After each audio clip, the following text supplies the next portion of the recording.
My name is Brent Haas, and I'll be introducing our program to you with a specific focus on one of our 6 research areas. Today, we're looking at politics and international relations. Please forgive me in my message in the chat. I mentioned erroneously economics and management. Today, we're focusing on politics and international relations. So I'm going to give a presentation for about 40 minutes. If at any point during this presentation you have questions, please feel free to type them into the Q&A function in the Zoom webinar. We will either have a staff member in the Yenching Academy Admissions office answer simple questions through the text function, or we will have time at the end of the session for a broader question and answer period. We're also fortunate to be joined by an alumna of the Yenching Academy, Natasha Locke, who graduated from the University of Exeter and joined YCA in 2019. Natasha graduated from the Yenching Academy and Peking University in June of 2021. So let me go ahead and get started. What you're looking at here on the screen is the scenic western gate of Peking University. This is a beautiful spot, a very popular tourist destination on and next to campus. Always lines of people trying to get in and or at least taking selfies outside of the western gate. Let me tell you a little bit about myself. If you can't tell yet by my accent, I'm American from Charlotte, North Carolina. Did my undergraduate work at Georgetown University in Washington, D.C., majoring in history and minoring in Chinese language. I did my master's and PhD in East Asian history with a research focus on 19th and early 20th century Chinese history, the University of California, San Diego. I've been an international student in China twice, once in 1999 at the Princeton and Beijing Intensive Chinese Language Program at Beijing Normal University. And then a year after graduating from college and a year before going into the MA PhD program at UC San Diego, I came for further intensive language study at IUP, that is the Inter-University Program for Chinese Language Studies at Tsinghua University. I've been a visiting research scholar at Qinghai Normal University in Xining, conducting research for my PhD dissertation.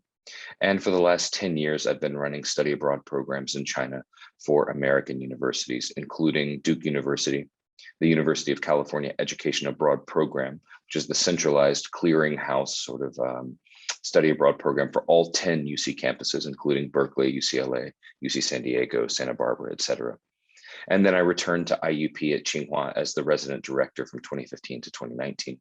I've been with the Yenching Academy for just over 2 years now. That's a little bit about my personal history. The history of Peking University is much, much older, founded in 1898 as part of the 100 Days of Reform. It was a political, economic, cultural, military, etc., comprehensive reform movement instituted by the second to last emperor of the Qing dynasty, the Guangxu emperor. Although the name 100 Days of Reform might indicate that it was not a permanently successful reform movement, one of the lasting legacies was the founding of the Jingshi Daxuetang, the Imperial University of Peking, which is the first name for our university, Beijing University, Peking University. Here's some of the scenic shots, lovely shots of our beautiful campus, different seasons. On the upper left, you see one of the early presidents of Peking University and Minister of Education of the Republic of China, Tsai Yuanpei. I'd like to draw your attention to the photograph in the middle upper portion of this slide. This is Jingyuan. It is a lovely grassy area in the western portion of PKU's campus. Jingyuan was sort of the core of a former university on this site known as Yenching University. Yenching University was an American-run Christian liberal arts college that from 1916 until 1952 was focused on bringing some of the best practices of liberal arts education in the early 20th century to what at the time was the nascent and developing Chinese higher education system. Although Yenching University and the Yenching Academy share a name, Yenching being one of the older names, ancient names for the city that becomes Beijing, there is no direct administrative relationship between the former Yenching University and the Yenching Academy of Peking University. In 1952, when Yenching University closed, Peking University moved from its older campus location, which was just a little bit to the northeast of the Forbidden City, down closer to the center of Beijing. The Jingyuan area is where the Yenching Academy has our administration building, Jingyuan Courtyard 3, our teaching building, Jingyuan Courtyard 4, as well as our large multimedia lecture hall. It's not only a lovely little spot on campus where you can almost get a 360-degree view without any major skyscrapers around you, but it is also historically and culturally significant to the development of Peking University. PKU itself has over 11,000 faculty members, divided into 51 different schools and departments. These faculty, as well as the hardworking staff at the university, serve over 46,000 full-time students, including roughly 4,400 international students. The Yenching Academy is an academic master's program focused on the field of China studies. We are interdisciplinary in both our teaching style and in the research methodology that we train our students in. We define China studies very, very broadly, but we're really, in essence, looking at today's China, its changing role in the world, and how both ancient, modern, and recent Chinese history, culture, economics, political developments, etc., affect the China that we see today. We are a 2-year master's program. We are fully funded. And having run the admission cycle for several years, gotten to know current and former Yenching scholars, including Ms. Natasha Locke, who will be joining us later, I can confidently assert that it really is a magnet for outstanding young people from all over the world. I'll tell you a little bit more about how we're part of an experiment of bringing interdisciplinary teaching methodology and research methodology to the graduate level of the Chinese higher education system. But this last line here, a catalyst for international dialogue, it might sound like the most talking pointy of these talking points here, but when you have people from diverse backgrounds, different countries, cultural backgrounds, linguistic backgrounds, professional backgrounds, all interested in learning more about China, taking courses together, reading some of the same readings, discussing some of the same issues, both in the classroom and outside of the classroom, it really does lend itself to a unique, intense, and very rewarding kind of international dialogue within the student community here. I also want you to think about the Yenching Academy as a platform. It's a platform for our scholars to, through academic research, extracurricular activity, and building personal and professional connections. It's a way to figure out and realize what you want to study, what you want to do in your career, and how you want to connect yourself to China and to this academic discipline of China studies. I always emphasize in these information sessions, and I think Natasha will probably agree with me, there is not one single kind of or profile of a student that we're looking for. Similarly, there is not one single experience for the students who become Yenching scholars. People can use the platform and the support we offer to go in many, many fascinating directions. Okay, we are a residential college. So what that means is that all Yenching scholars in their first year are required to live on campus together in the Yenching Academy House. This is the dormitory specifically for Yenching scholars on the campus of Peking University. Now, for international students, they have the option of living off campus for their second year in the program, or if their research and or internship opportunities require it, they can choose to be outside of Beijing or even outside of China. However, I do not recommend that international students plan to not be based in China for their second year. For anyone who's visited and anyone who's interested in becoming or moving towards a kind of expertise in issues related to China, you will know very quickly that 1 year is not enough time to get to know Beijing well, let alone to get to know this vast complex and fascinating place that we call China. For scholars from mainland China and from Hong Kong, Macau, and Taiwan, they are required to be on campus for both their first and their second year.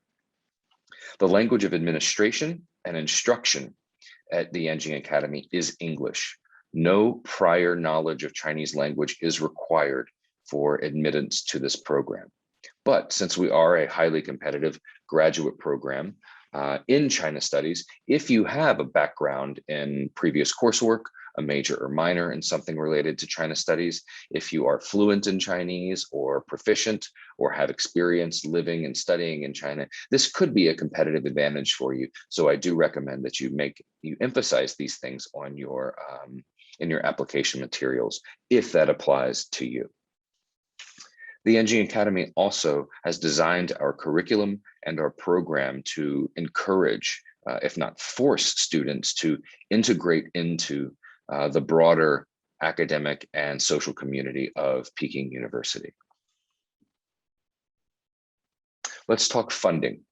At least in North America, it is very, very difficult to find a fully funded master's program. The Yenching Academy seeks to solve that problem by offering the Yenching Fellowship. The fellowship includes tuition, free accommodation in the Yenching Academy House, the dormitory for the first year and potentially the second year, a monthly stipend for your living expenses or whatever you need of 3,000 renminbi. That's going to be about 550, give or take, US dollars per month.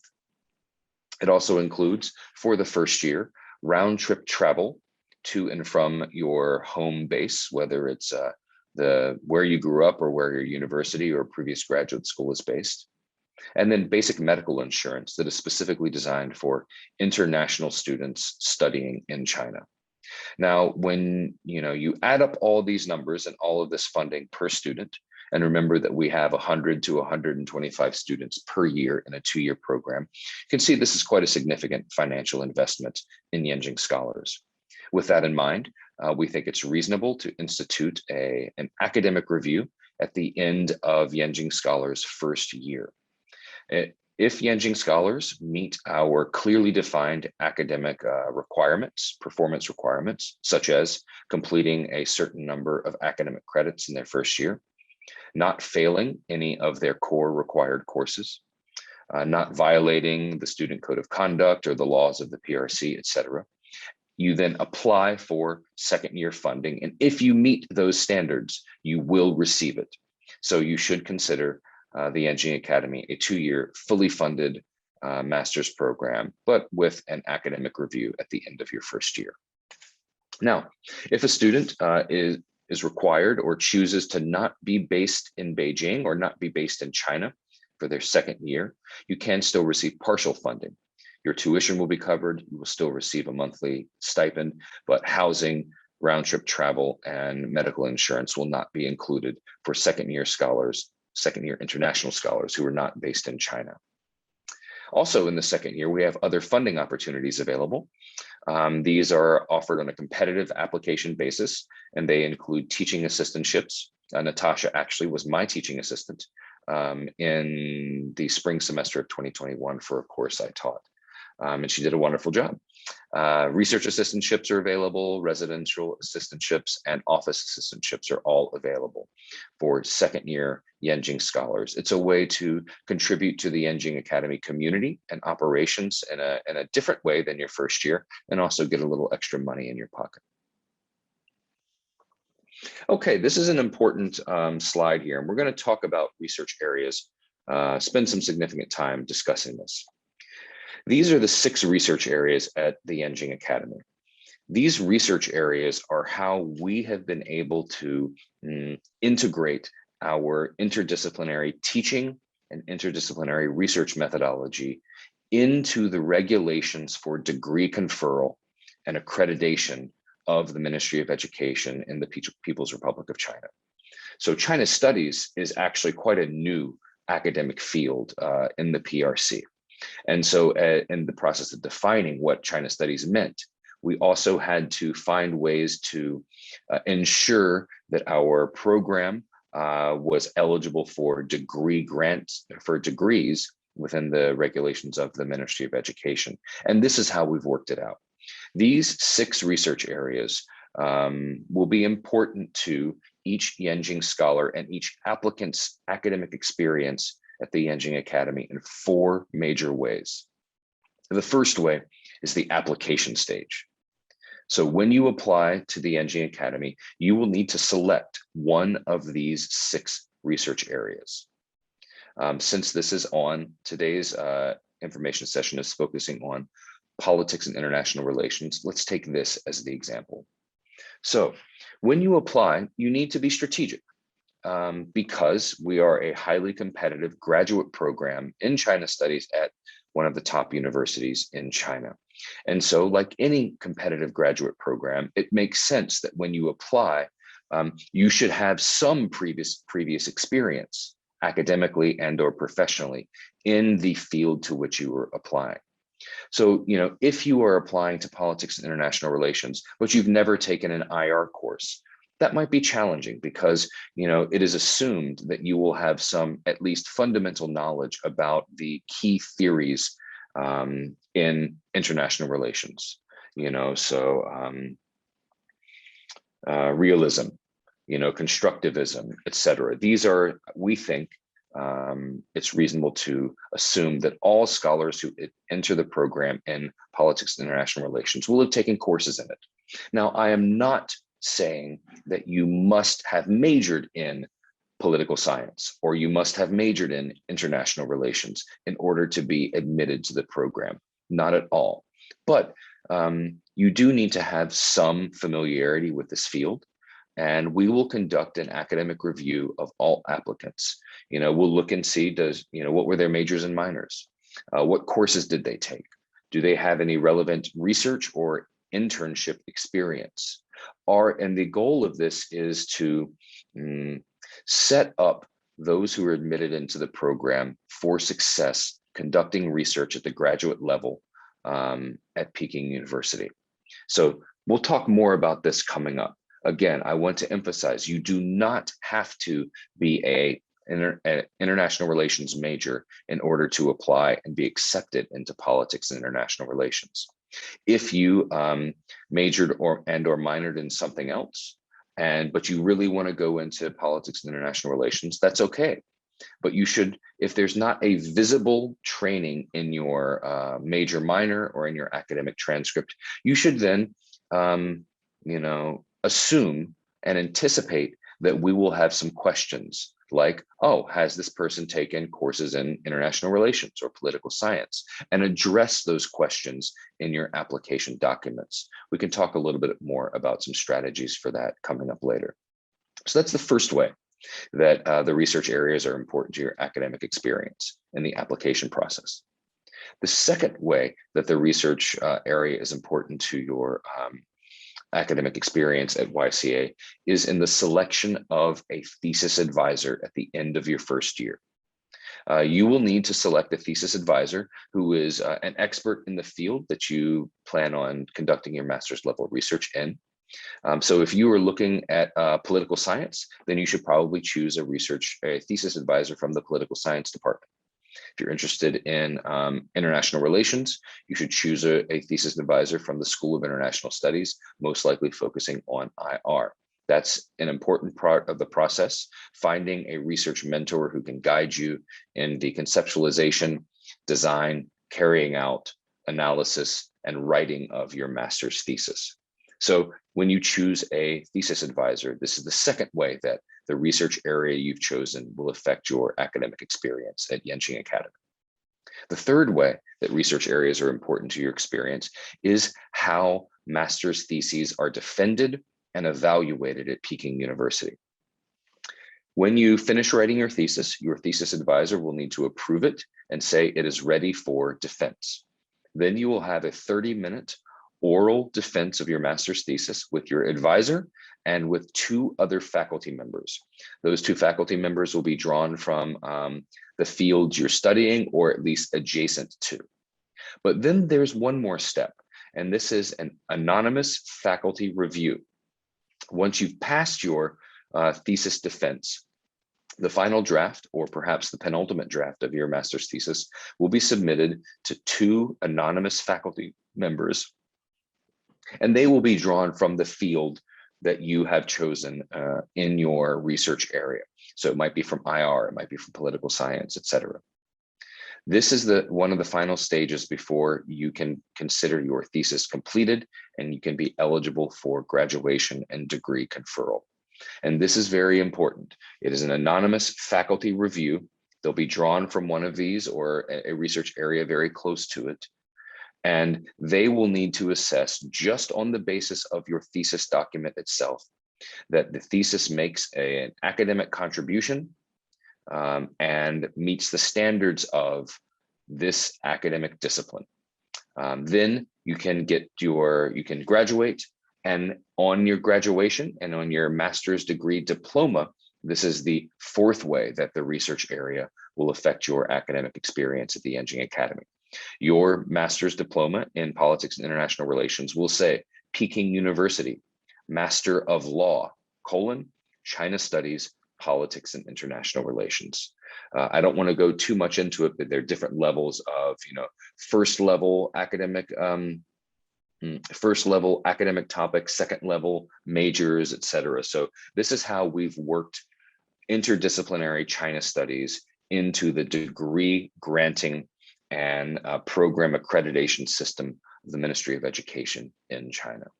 So 4 main areas that the research area will affect your academic experience: application stage, thesis selection, or thesis advisor selection, thesis defense and anonymous review, and what shows up on your diploma. Okay, let me have a sip of water and then I'll tell you a little bit about our core curriculum. So in the upper left of the slide, these are the 4 or really 5 courses that all first-year Yenching scholars must take together.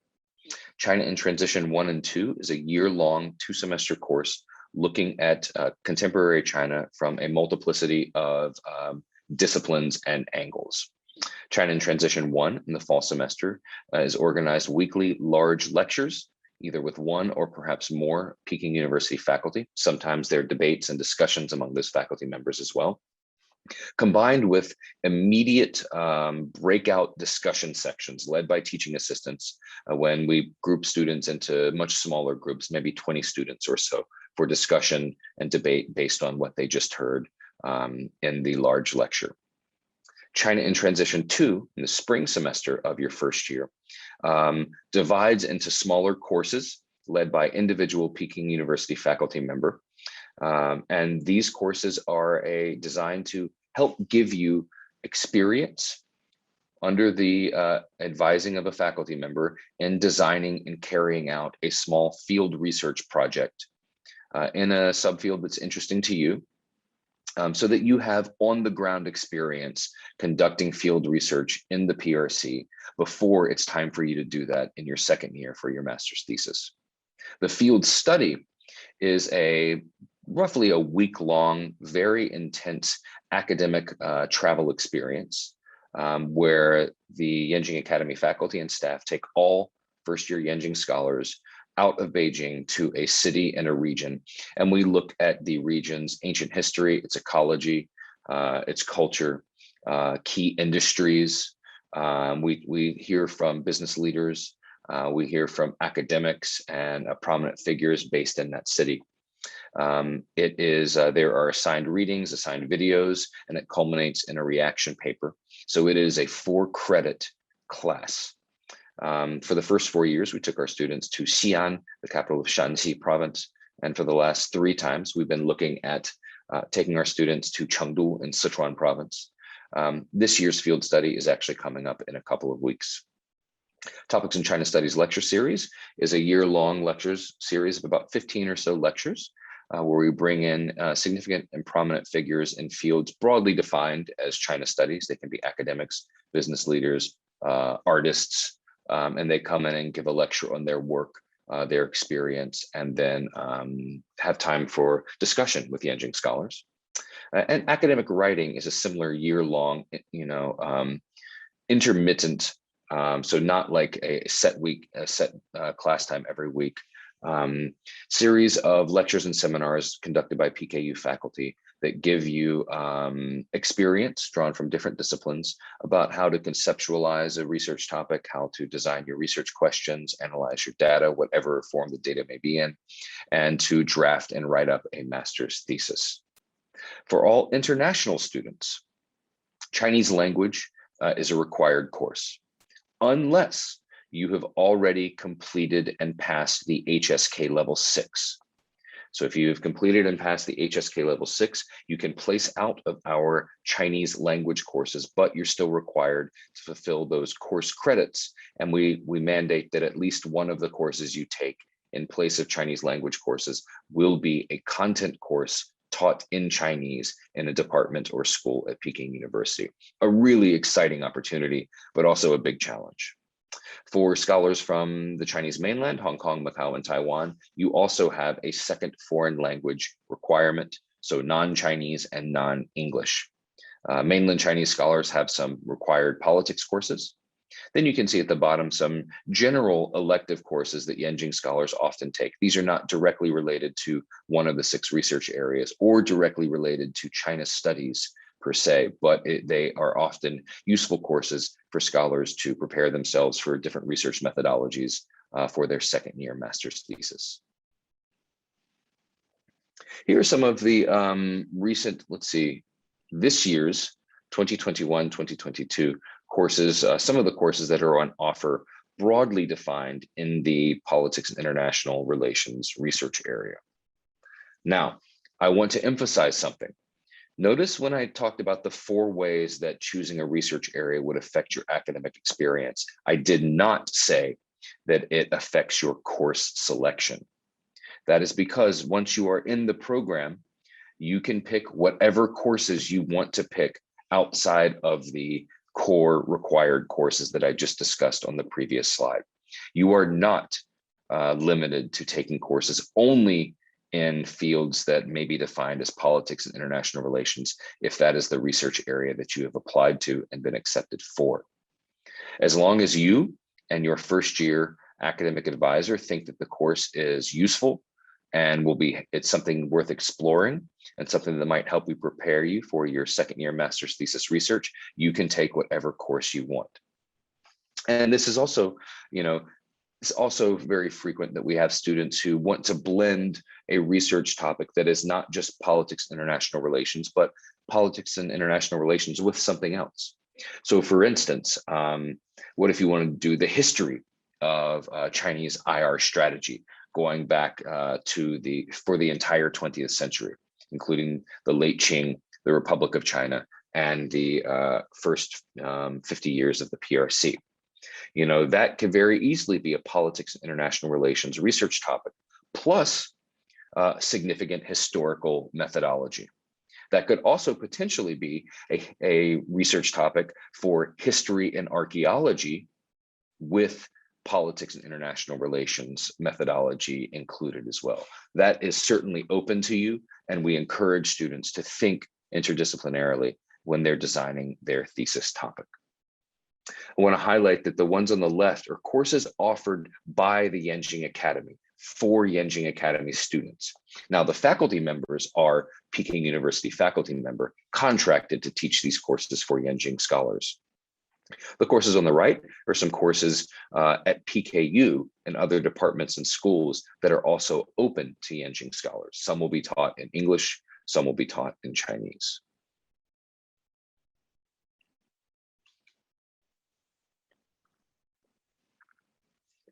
Okay, here you can see just 7 or 8 of the of recent thesis topics within the field of politics and international relations at the Yenching Academy. And perhaps we'll hear a little bit from Natasha about what her thesis topic was as well. So just looking over some of these titles, you can get a sense that, there is still a lot of room for individuality and exploring topics that are interesting to you within this P and IR broadly defined research area.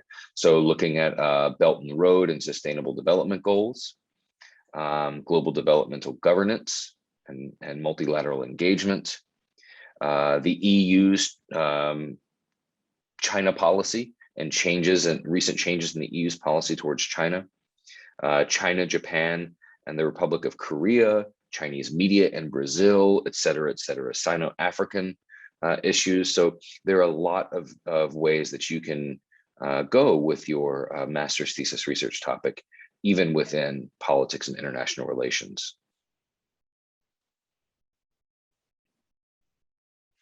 Okay, here's a nice slide that we can talk a little bit about advisors at the Yenching Academy. At YCA, you will have potentially 2 advisors in your 2 years here. The first year advisor is called the academic advisor. This is a faculty member drawn from different departments and schools around Peking University, and you can see these are some of the administrative and academic units where our advisors have come from. It's possible that your first year academic advisor will become your second year thesis advisor, but it's not required because you're going to be selecting your first year academic advisor roughly a month after arriving at the Yenching Academy. And we just don't think it's reasonable to expect a newly arrived graduate student to be able to identify a thesis advisor for the next 2 years right after they arrived on campus. But the first year academic advisor is there to obviously get to know you, to get to know your academic and research interests, to help you when you're deciding on which courses to take, to sort of introduce you to the faculty community and the academic life at Peking University. Another really important role that first year academic advisors will play as they learn more and more about your research interests is introducing other faculty members to you. Maybe your first year academic advisor isn't an expert in the specific field that you end up wanting to explore for your thesis, but he or she will most likely have colleagues who are and can point you in the right direction and perhaps give you introductions to those other faculty members. At the end of your first year, when you submit your formal thesis proposal, you will do so in conjunction with defining and identifying your second year thesis advisor. It's great if it's the same person and as first year academic advisor and second year thesis advisor, but it's not a requirement. Okay, here are just some, extracurricular activities. Here you can see a couple of shots from our fall field study courses. On the left in the background, there's students doing a shadow puppet play in Xi'an in one of our earlier trips. In the foreground on the right, we see a traditional opera performance at a Sichuan tea house. Here you can see in the spring field study, this is part of China in Transition Part 2, as well as some other courses. We would have students under the guidance of a faculty go out to 15 or so different cities or regions around China as part of their field research in other courses at YCA. Really exciting opportunity and great and necessary experience, we think, for you in your first year to help get you ready for your master's thesis research in your second year. Here you can see some students in China in Transition Part 2, visiting the world's largest radio telescope in Guizhou province in southwestern China. Here you can see scholars visiting some temples just outside of Chongqing as part of Professor Lu Yang's development of Chinese civilization when they were looking at the Bashu culture in the Sichuan basin. Professor Lu is in the picture on the left, standing in the center. Professor Lu did his work, his undergraduate work at Peking University, some graduate work in Europe, and then a PhD at Princeton University, where he taught in the history department there for 15 years before returning to PKU as a research faculty member in the Department of History and the Director of Graduate Studies at the Yenching Academy. Notice the panda here. So, on the field study, when we go, you're going to do some touristy things. It's going to be a fun trip. You go to Sichuan. Yes, we're going to go see the pandas. Yes, we're going to eat hot pot, but it's not just a trip. It's also an intense academic environment where we help open doors and introduce you to the sort of multiplicity of experiences and aspects to a contemporary Chinese city. For instance, when we go to Chengdu in a couple of weeks, we will be taking Yenching scholars to the Sanxingdui archaeological excavation site, not just the museum there, actually into the excavation site, watching archaeologists in their digs. This is only possible because of connections through the Yenching Academy and Peking University. Here's scholars on another trip. This was a course on the Silk Road. And here there are scholars visiting Dunhuang out in the Gansu corridor, a really amazing historical, cultural, and religious site. I'm embarrassed to say that having spent 14 out of 21 years in China, I still have not visited Dunhuang. Through our colleagues in the Student Affairs Office, which are responsible for overseeing all non-academic aspects of student life, we also offer ample career training and career development opportunities. These are going to be once or twice a week, generally in the afternoon or evening, all voluntary events, but we will have, companies and organizations come in and recruit students for internships and for job applications after they graduate. Leading figures in different fields. They could be tech, it could be finance, it could be international organization, diplomacy, coming in and sharing their experiences in their career and giving advice for those who are potentially interested in exploring a similar career path. Here you can see one of the vice presidents of the Asian Infrastructure Investment Bank speaking to Yenching scholars a few years ago. I know it's a few years ago because this gentleman here is the former associate dean, the one that I replaced in 2019.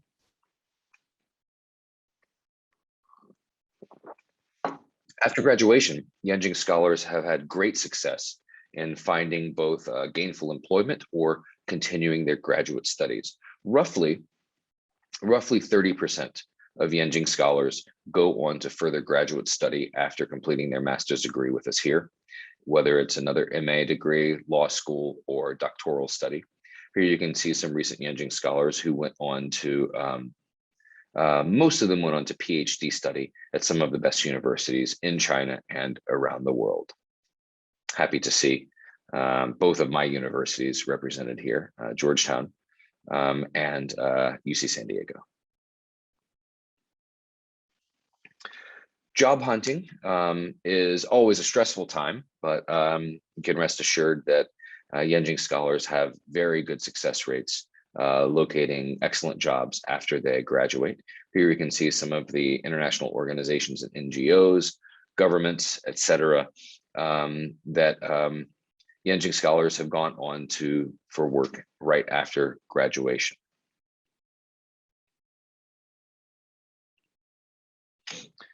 The Yenching Global Symposium is the Yenching Academy's flagship extracurricular activity. It is a student-run international China Studies conference. Students join early on in their first year, become elected to different leadership positions on the Yenching Global Symposium Steering Committee. They determine a theme, identify VIPs and keynote speakers, send out calls for applications, review thousands of applications, and then select delegates, generally who are at early stages of their careers, roughly somewhere in their 20s in most cases, and pre-pandemic and post-pandemic, bring the delegates and the keynote speakers to Beijing for an exciting weekend of panel discussions, paper presentations, networking, and just discussion, all roughly related to China studies. Shared renewal, recoupling East with West was the originally the 2020 Yenching Global Symposium, but that had to be canceled because of the pandemic, and it was held online in 2021. Over the last 7 cohorts, we've had 750 scholars from over 80 countries and regions join us. We are truly a multicultural, diverse academic community. And because of that, we value applicants who have experience and or commitment to multiculturalism and learning about different cultures. This is very important because not only are you in courses in an intense graduate program with people from all over the world, you're also doing it for most students in another foreign land and in a culture that you're also learning about. Of course, I'm referring to Beijing and to China. For your information, 0.5 indicates dual citizenship. Over the first 7 years, here are some of the universities that have placed the highest number of graduates into the Yenching Academy: PKU, Harvard, Oxford, Cambridge, et cetera, et cetera. So truly some of the best universities in the world. The research areas at the Yenching Academy over the first 7 cohorts, politics and international relations is the most popular research area at YCA. Roughly 35% of Yenching scholars have chosen politics and IR as their research concentration. We do not have quotas, either regionally, geographically, nationally, or in terms of research areas. I would personally like our research areas to be more balanced, but what this indicates is over 7 years, the most competitive, best applicants in any given year, these are the research areas that they have chosen. So I want you to pick one that you are fascinated by, that you're interested in, but also it is smart for you to pick one that you do have some experience and training in.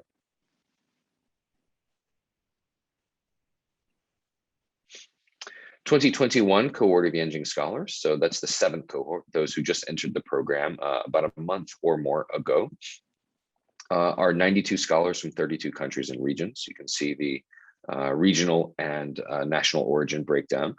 This is a little bit lower than we intended to bring into the program. Our normal target is 120, give or take.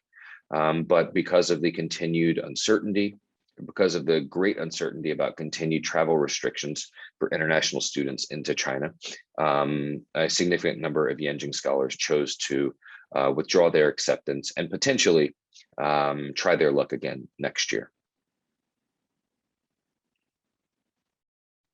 From the 2021 cohort of Yenching scholars, we have scholars from 82 different universities or graduate programs around the world.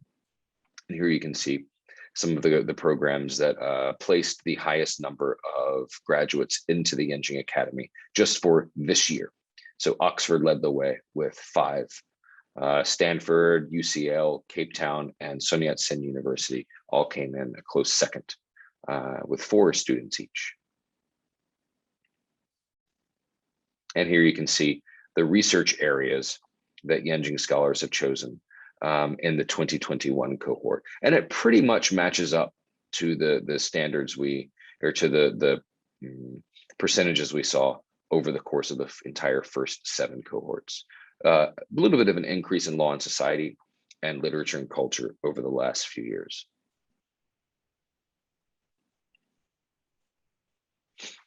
This is some helpful information. What you can see here is that the majority of Yenching scholars have completed their bachelor's degree.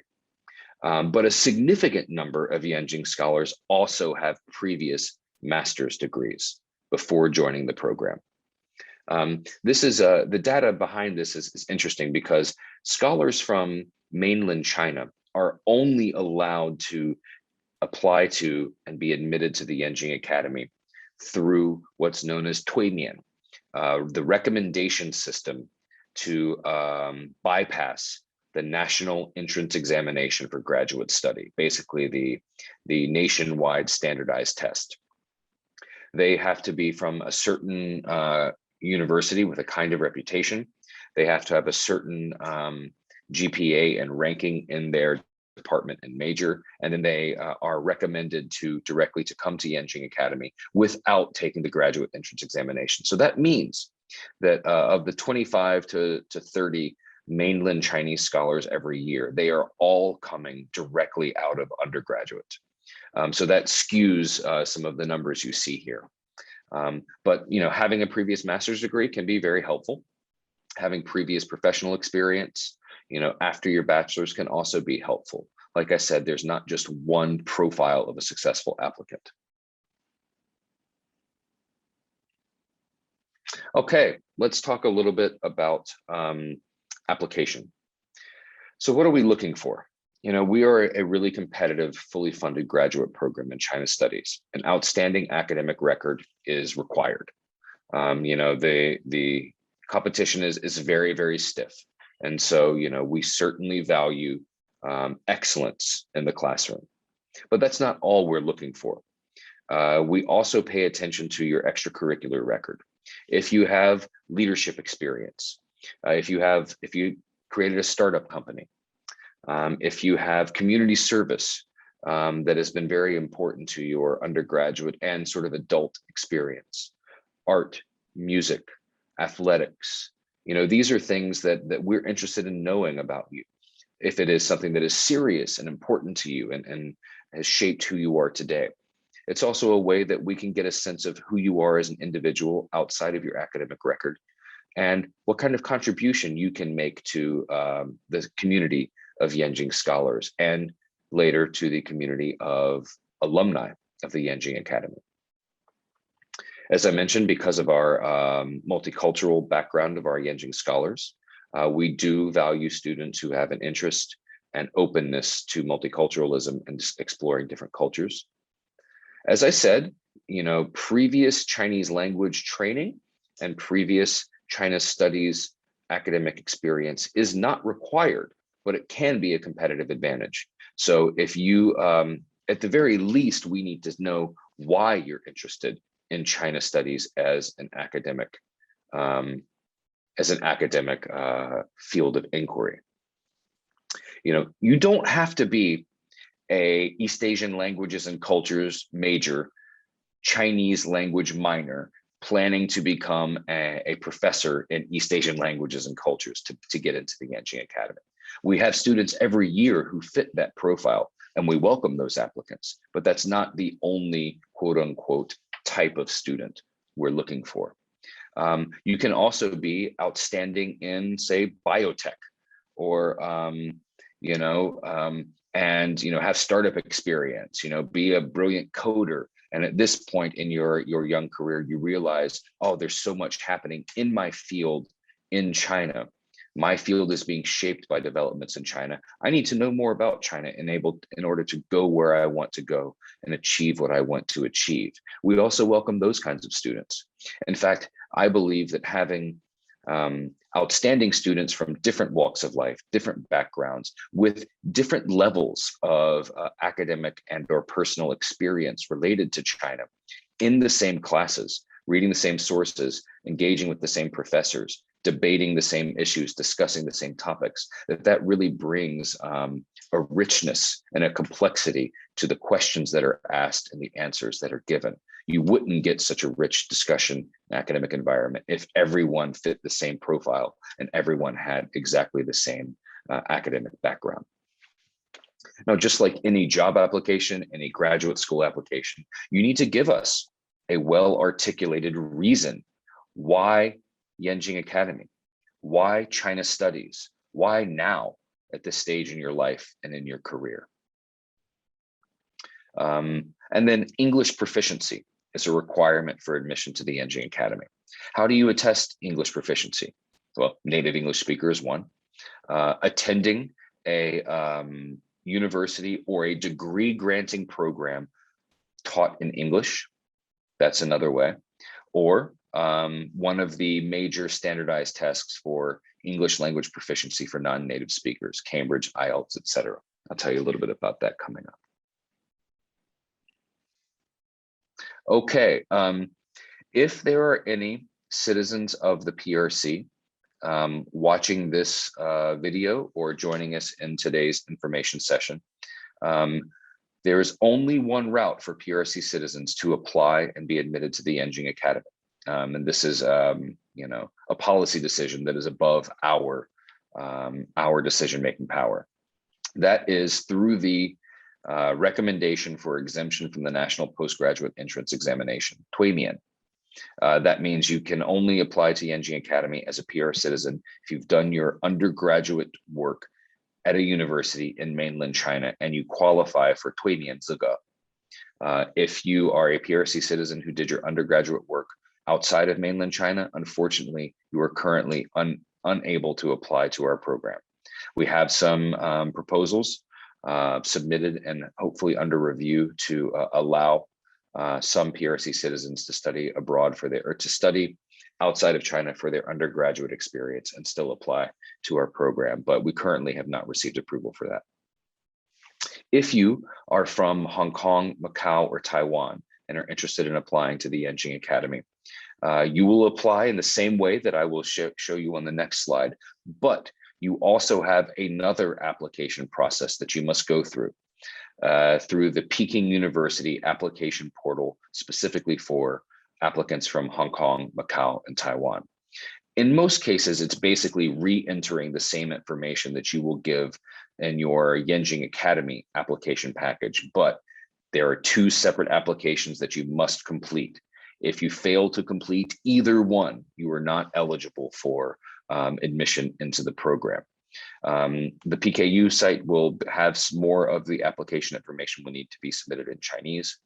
If this applies to your situation, you should certainly get to our website, look at the admissions page, and look at the detailed instructions for applying to PKU for Hong Kong, Macau, and Taiwan applicants.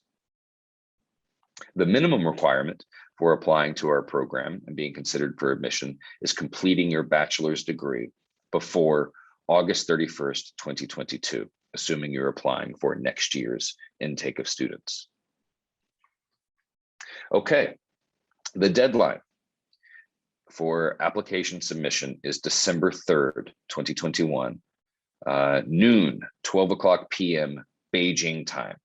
December 3rd, 2021, noon Beijing time. You'll apply online at our website. You can see the link there. You will potentially need a certificate of English proficiency, unless you're a native English speaker or you went to a university taught in English. We will need to see certificates of enrollment and or diplomas from all degree granting institutions from which you have graduated. If you're an undergraduate, fourth year student now, we understand that you won't have a diploma yet, but we will need to see an official certificate of enrollment. And once you graduate, then we will need to see your actual diploma. We need official transcripts, generally gotten from the registrar at your university, for all bachelor's and master's degree programs that you have attended. We need to see a personal statement in English. This is your formal introduction, personal introduction to us, who you are, what your interests are, why you want to come to the Yenching Academy, what your career goals are, how you think a degree from Peking University and 2 years working with us here will help you achieve those career goals, and what you can do to contribute to the Yenching Academy's community. We also have another requirement, a statement of research interest. This is what we called last year the research proposal. That can be a maximum of 1,500 words, excluding citations. And consider this the first step in a multi-year conversation that you'll have with faculty at the Yenching Academy and at Peking University about the development of your master's thesis research topic. It can be a formal research proposal if you already have a well enough formed research project to write a formal proposal. It does not have to be, however. The topic you write about in your statement of research interest does not have to be what you actually end up doing for your master's thesis. It should, however, be written in formal academic language. It should identify a topic or a set of questions or a set of problems that you are fascinated by and want to conduct research on. It should frame the questions you want to ask and identify the problems that you want to research or the topics you want to look into based on secondary academic literature. You do not have to do a full formal literature review, but when you're applying to a competitive academic graduate program and you're talking about research, you should ground it in secondary sources and literature. So we do recommend that you have some references to academic literature in your statement of research interest, and it should give us an idea of how you hope to go about answering some of the research questions that you pose in this statement of research interest. You know, what we're going to be doing is analyzing and evaluating how you write about research. Even if your statement of research interest or if your background isn't directly in China studies, the way you set up research questions, the way you write in formal academic language, the way you conceptualize a methodology for answering research questions, it can give us an idea about your critical thinking skills, your logical analysis. Those kinds of skills are transferable and are visible in a document like a statement of research interest. We also need your CV and 2 academic letters of recommendation. The 2 letters of recommendation must be from academics with whom you've taken a course or with whom you've worked on research projects, and they must be from associate professors or full professors or their equivalent. This is the standard requirement for academic master's programs at top Chinese universities. This is a hard and fast requirement. Unfortunately, assistant professors or lecturers, etc., will not fulfill this 2 academic letter of recommendation requirement. They can still submit letters on your behalf, but those can only be submitted as additional documents. This also includes internship managers or supervisors in some of your professional experiences.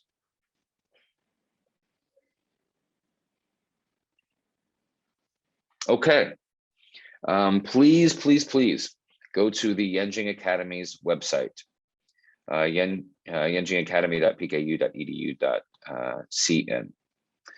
Look at our admissions process, familiarize yourself with it. Look at our curriculum, look at the faculty members and advisors profiles. Look at the profiles of current and former Yenching scholars to get a sense of who made it into the program, what they did here, where were they from, what were their interests, what are they doing now. I think it'll be very helpful for you to get a sense of just how diverse our student body is, diverse and impressive. You can follow us on Twitter, on Facebook and Instagram, on LinkedIn. If you're using WeChat, please feel free to scan this QR code in the bottom left of this slide and follow our official WeChat account to get a sense of what's going on at YCA on a day-to-day basis. And welcome alumnus of University of Exeter and the Yenching Academy, Natasha Locke, also an amazing TA. Natasha, are you there? Yeah, hi Brent. Thank you so much. Good morning, good afternoon, or good evening, everyone, from wherever you're tuning in from.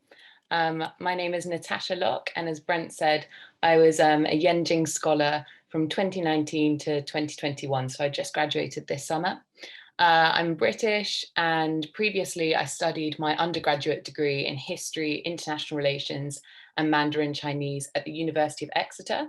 And as part of that degree, actually, I spent a year studying at Peking University on an exchange program. Alongside that, during my undergrad studies, I went to other universities in China and abroad in general for short programs or exchange programs. Before YCA, I had a year break in between completing my bachelor's degree and starting at Yenching. I worked as a high school teacher in Suzhou, which was an incredible experience, teaching 16-year-olds English there. And after that, I was working in a manufacturing company down in Guangdong province. During YCA, alongside my studies, I was doing a lot of freelance writing. As Professor Hass said, I was working as a teaching assistant as well at Peking University, which is an amazing opportunity that you guys can do in your second year of the program. So I was assisting, I think, five professors in total over the course of the year, which was a great learning experience for me, and also a great way of meeting students from the next cohort. And I did quite a lot of voluntary work. So I was a teacher at Educating Girls of Rural China, which is a fantastic organization if you're interested in English teaching at all. After Yenching, so like I said, I graduated this summer that's just gone. I'm currently living in Taiwan, and I'm working in political consultancy. and I'm applying for PhD programs to commence in September 2022. So I'm in quite a similar boat to all of you guys right now with applications. Personal interests, anything involving adventure really. I love trekking, so Taiwan's a great place to live at the moment. Travel, languages, and a real bookworm as well. So I founded the YCA book club, which has been a great way for all of us to keep in contact during the pandemic. We meet up once a month and read a new book on China. So 3 years ago, I was in all of your shoes. I was thinking about what I wanted to do after completing my undergraduate studies, and I knew that I wanted to do further study. So what was my motivation for applying for YCA? I definitely wanted to further my China experience. As I said earlier, I think by this point I'd spent about 2 years in China, and I was looking for an opportunity to further that because I just found it such a fascinating country to live in. I saw the Yenching program and kind of thought it was too good to be true, and to join this like-minded, focus and really diverse community of scholars. I was so attracted to the program, particularly actually because there was just scholars from all over the world, and I thought that would be such a great way to broaden my own learning opportunities. I wanted a Chinese perspective of international relations after studying it in the UK and focusing on China. I wanted to hear it from the ground in China, what they had to say about the politics that I've been studying.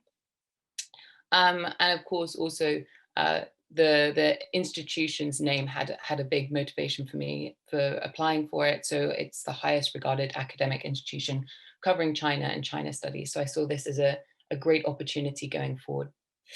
And my experience as a Yenching scholar, so I found the interdisciplinary curriculum incredible there, that I could study, yes, a master's in international relations and politics, but also I was choosing courses from the archaeology section, from the economics section, and even took things that were taught by Peking University, so outside of the Yenching curriculum, such as Australian studies, which is something that I would have never confronted had I been doing a master's in the UK.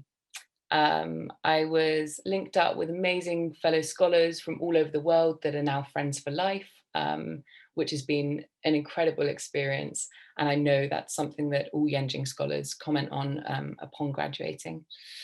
Whilst I was there, so I was in Yenching just before the pandemic hit. So from September to January, we were in Beijing, and we had some incredible field trips and travel opportunities.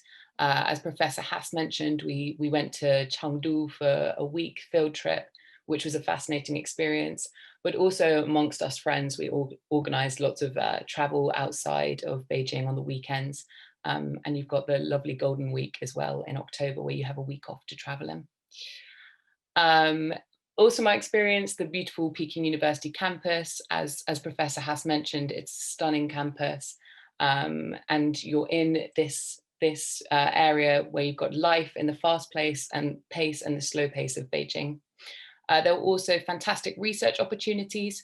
I was looking at things from the growing domestic red wine market in China to bottom-up perspectives from the Belt and Road Initiative, art repatriation, and the implication of the Black Death on the Yuan dynasty. So as you can see, a really diverse array of papers written and classes taken. And above all, you can expect a lot of delicious Chinese food, such as jianbing, hot pot, and the biang noodles, which is a very complicated character in the Chinese language that after 2 years, I still can't master. As for my thesis, so I spent the second year of the program writing this thesis, which was about a 100-page paper written on old books, new authors, revisiting collective memory in China. So I was analysing episodes from the Century of Humiliation in China, from the start of the Opium Wars to 1949, and seeing which episodes of this era of history are actively remembered and actively forgotten. As I said, I think I mentioned it in the last slide, but some other essays that I wrote at YCA were looking at, I think I mentioned the first one, but nationalism, as anyone who's focused on politics in this session might be interested in. I was looking at nationalism with Chinese characteristics, art repatriation, bilingualism in Australia, and so on and so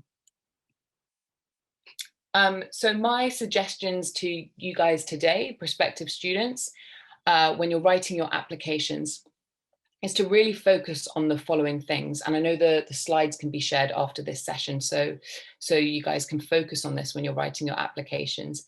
You really need to make it clear in your application why China, pinpoint what you want to research or learn, and why you need to be in China specifically or at the Yenching Academy to do that.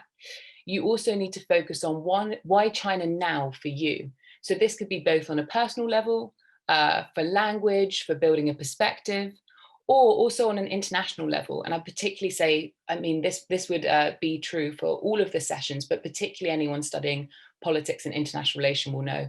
Why is it important for you to be in China now or at a Chinese institution studying politics from this perspective? China's rise is certainly unprecedented, so there's many, many opportunities here. Beyond that, you should be thinking about why the YCA program specifically.